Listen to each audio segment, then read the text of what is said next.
মান মোৰ মানুহ আহিছে চবে ষ্টেজলৈকে চাই আছে হয় কিন্তু সকলোৱে কিবা নহয় কিবা এটা ভাবি আছে ইয়াতো ল'ৰাখিনিৰ কথা মই নকওঁ বাৰু ছোৱালীখিনিয়ে কি ভাবিছে কওঁতে ৰঘুপতি ৰাঘৱ ৰাজা ৰাম আজি যালৈকে মন যায় মই তালৈকে চাম এই ফাংচন বিলাকত আকৌ বৰ হিয়া দিয়া হয় নাই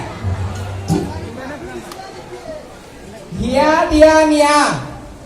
বোলে গছত উঠিল মিয়া হিয়া দিয়া নিয়া গছত উঠিল মিয়া মিয়া টিকাত লিখা আছে মেনে প্যাৰ কিয়া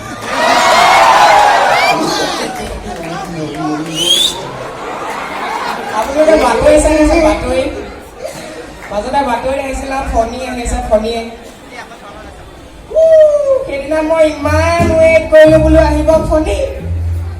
গধূলিলে আহিলগে আকৌ সৰুকে এটা ভূমি হয় না আমাৰ অসমলৈ ফণী আহিব নোৱাৰে আমাৰ অসমলৈ আহিব নোৱাৰে ফণী কাৰণ আমাৰ আছেই নহয় বৰদৈ জিলাজনী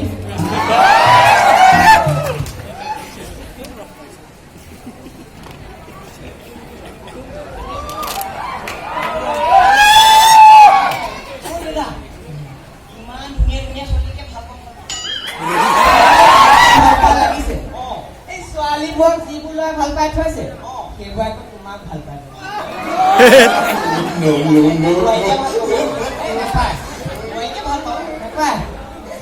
খানা বতৰা তুমি ষ্টেজলৈ উঠি আহিলা আগৰ পৰা আপোনাৰ বহুত ডাঙৰ ডাঙৰ আহিছে যে সেইটো কাৰণে উঠি আহিছে আচ্ছা ভাইটি তোমাৰ নামটো কি মোৰ নামটো চেনিয়া পাব ঘৰত ইনচুলিন আনি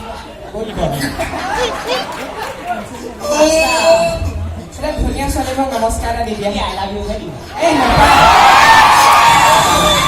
আচ্ছা ভাইটি তোমাৰ মাৰ নামটো কোৱাচোন মাৰ নামটো শ্ৰী নকম নহয় অসভ্য তই প্ৰথমতে মোৰ মাৰ নামটো সুধিম তাৰপিছত মাৰ ঘৰকত সেইটো সুধিম তাৰপিছত তই চলে বোলে কৈ পেলাই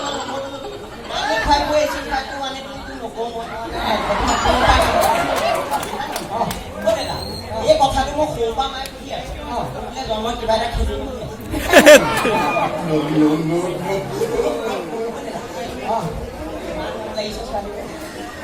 নমস্কাৰ এটা দি দিয়া কোৱাচোন তুমি কিহত পঢ়া মই ঘৰত বিচনাত তুমি স্কুলত মই চকীত পঢ়ো বেঞ্চত মই সেইটোও সোধা নাই তুমি কোন শ্ৰেণী দেউতা মানে ক্লাছ মই পঢ়ো প্ৰথম শ্ৰেণীত পঢ়া মই পঢ়ো দ্বিতীয় শ্ৰেণী মই পঢ়ো দ্বিতীয় মান শ্ৰেণীত পঢ়া এই বাবা নপঢ়ো পঢ়োনে মই পঢ়ো তুমি পঢ়া মই পঢ়ো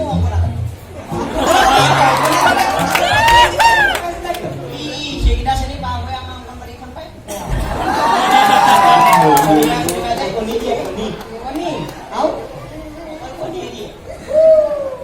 আমাৰ স্কুলতো মাংস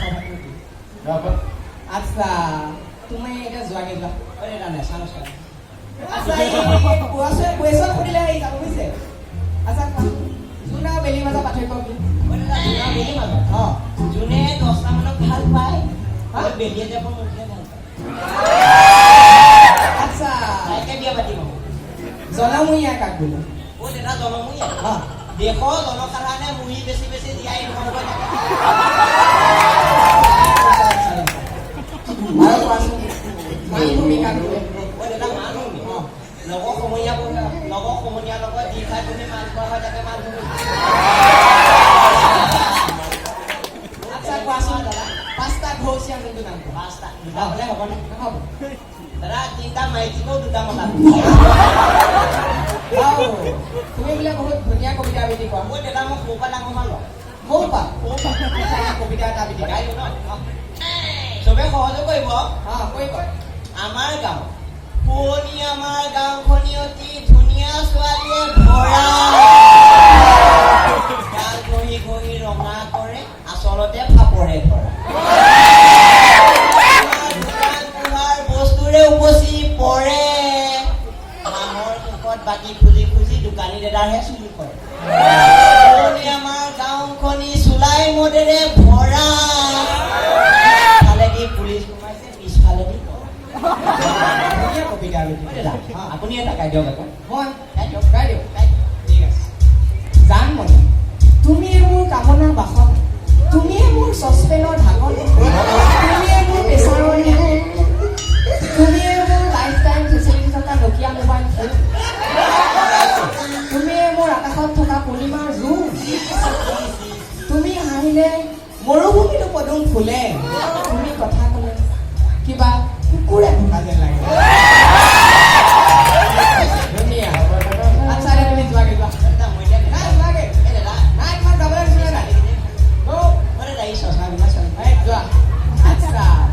ইয়াত দেখোন মহিলা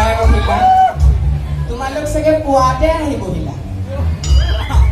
আচ্ছা মহিলা বুলি ক'লে কিবা এটা ভয় লাগে কাৰণ কপালত ইষ্টাম এটা মাৰি থাকে ৰঙা বুলি ক'লেতো ডেঞ্জাৰ হয় নাই ডেঞ্জাৰ সেইকাৰণে মহিলা কিনাৰ দি গ'লে অকণ ভয় লাগি যায় আৰু আজিকালিতো আধুনিক যুগ মহিলাসকলে ফুটটো ল'বলৈকে পাহৰি যায় ইষ্টাম এতিয়া বিয়া হোৱাৰ পিছত ছোৱালীয়ে বোৱাৰীটো ধৰিবই নাই সেইকাৰণে হয়তো আজি অসমৰ বিভিন্ন প্ৰান্তত দৰ্শন কাৰ্যক্ৰম সংঘটিত হ'বলৈ গৈ আছে ধন্যবাদ